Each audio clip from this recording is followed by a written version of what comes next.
All right, let's take a look at our final question in the test review. A little bit more complicated formula this time. E to the x times the square root of sine x between 0 and pi. Once again, trig should always be in radians unless it specifically says otherwise.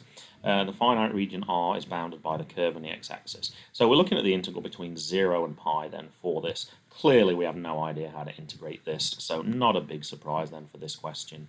They're going to ask us to actually complete the table. And like all the other questions you see here, there's just two values to fill in. They've already set the question up for us. They figured out the values.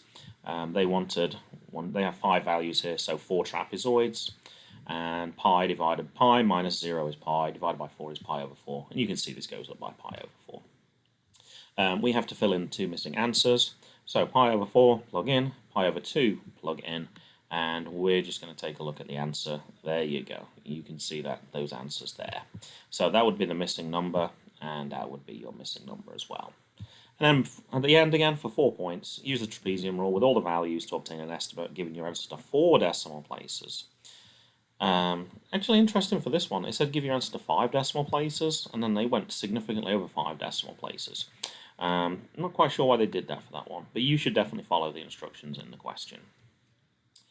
So as we're doing this question, we're just filling in those same parts that we did before.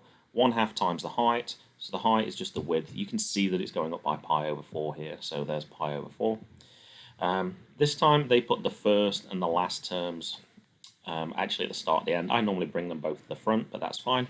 There's our first term, there's our last term, plus 2 times all those middle values all added together.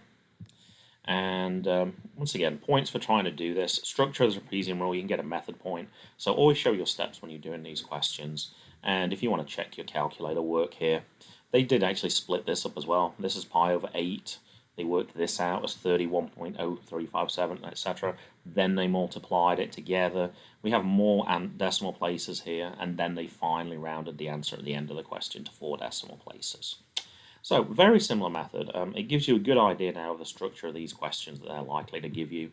It'll often be fill in the table with 2 missing values for 2 points, and then just work out the trapezium rule for 4 points. But you might get that question at the end like we had, I think it was on question 1, where you had to do some sort of additional calculation, or like on part B, on the second one, where we had to look at is it an overestimate or an underestimate. So keep an eye out for those types of questions as well.